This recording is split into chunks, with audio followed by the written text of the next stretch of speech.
ನಮಸ್ತೆ, welcome to our channel devotional touch. ನಾನು ಸ್ವಾತಿ. ಇವತ್ತು ನವರಾತ್ರಿಯ 4ನೇ ದಿನ, ಚೌತಿ. ಬಣ್ಣ ಕೆಂಪು. ದೇವಿಯ ಸ್ವರೂಪ ಕೂಷ್ಮಾಂಡ.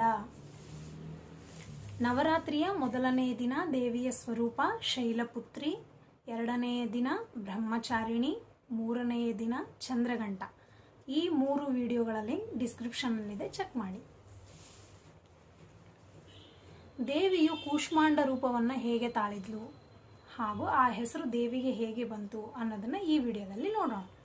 ಅದಕ್ಕಿಂತ ಮುಂಚೆ ನನ್ನೊಂದು ಸ್ಮಾಲ್ ರಿಕ್ವೆಸ್ಟ್, ಯಾರಾದರೂ ಫಸ್ಟ್ ಟೈಮ್ ನಾನು ವಿಡಿಯೋ ನೋಡ್ತಿದ್ದೀನಿ ನನ್ನ ಚಾನಲ್ನ ಸಬ್ಸ್ಕ್ರೈಬ್ ಮಾಡ್ಕೊಳ್ಳಿ. ಹಾಗೆ ಪಕ್ಕದಲ್ಲಿರೋ ಬೆಲ್ ಐಕನ್ನ ಪ್ರೆಸ್ ಮಾಡಿ ಆಲ್ ಆಪ್ಷನ್ ಮೇಲೆ ಕ್ಲಿಕ್ ಮಾಡಿದರೆ ನಾನು ಮಾಡೋ ಪ್ರತಿ ವಿಡಿಯೋ ನೋಟಿಫಿಕೇಶನ್ ನಿಮಗೆ ಬರುತ್ತೆ. ಅದರಿಂದ ಯಾವುದೇ ವಿಡಿಯೋನ ಮಿಸ್ ಮಾಡದೆ ನೋಡ್ಬೋದು.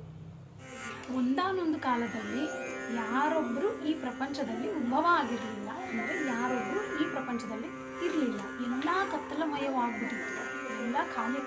ಒಂದು ದಿನ ಅದ್ಭುತವಾದ ಶಕ್ತಿ ಹೊರಗಡೆ ಬಂತು. ಆಗ ಹುಟ್ಟಿದ ದೇವಿಯ ಶಕ್ತಿಯೇ, ಅಂದರೆ ಈ ಪ್ರಪಂಚದಲ್ಲಿ ಯಾರೊಬ್ಬರು ಹುಟ್ಟದ ಮುಂಚೆ ಕಾಣಿಸಿಕೊಂಡ ಶಕ್ತಿಯ ಸ್ವರೂಪವೇ ಕೂಷ್ಮಾಂಡ.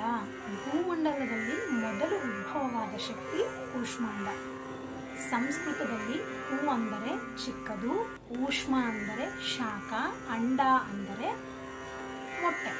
ಸಣ್ಣ ರೂಪದ ಶಾಖದ ಮೊಟ್ಟೆ ಮೊಟ್ಟ ಮೊದಲು ಈ ಭೂಮಂಡಲದಲ್ಲಿ ಉದ್ಭವವಾಯಿತು.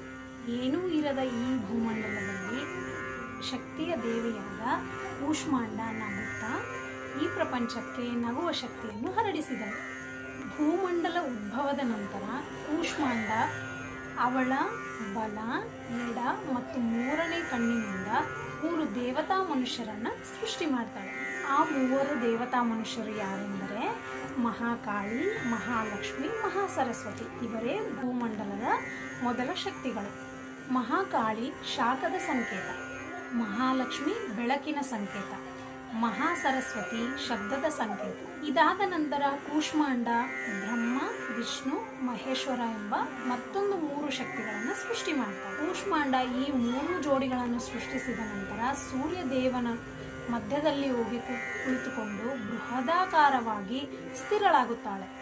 ಕೂಷ್ಮಾಂಡ ದೇವಿಯು ಸೂರ್ಯನಲ್ಲಿ ಸ್ಥಿರಳಾದ ನಂತರ ಸೂರ್ಯದೇವನು ಅವಳಿಂದ ಶಕ್ತಿಯನ್ನು ಪಡೆದುಕೊಂಡು ಗಿಡಗಳಿಗೆ, ಮರಗಳಿಗೆ ಬಿಸಿಲು ಮತ್ತು ಬೆಳಕನ್ನು ಕೊಡಲಾರಂಭಿಸಿದನು. ಇದರಿಂದ ಕೂಷ್ಮಾಂಡ ದೇವಿಯು ಸೃಷ್ಟಿಕರ್ತಳಾಗುತ್ತಾಳೆ. ನೋಡಿದ್ರಲ್ಲ ಫ್ರೆಂಡ್ಸ್, ಯಾವ ರೀತಿ ದೇವಿ ಕೂಷ್ಮಾಂಡ ಸ್ವರೂಪವನ್ನು ತಾಳಿದಳು, ಹಾಗೆ ಅವಳಿಗೆ ಈ ಹೆಸರು ಹೇಗೆ ಬಂತು ಅಂತ. ನಾಳೆ ನವರಾತ್ರಿಯ 5ನೇ ದಿನ ದೇವಿ ಸ್ಕಂದಮಾತಾ ಅನ್ನೋ ಸ್ವರೂಪವನ್ನು ಹೇಗೆ ತಾಳಿದ್ರು ಅಂತ ನಾಳಿನ ವಿಡಿಯೋದಲ್ಲಿ ನೋಡೋಣ. Keep watching. Thank you.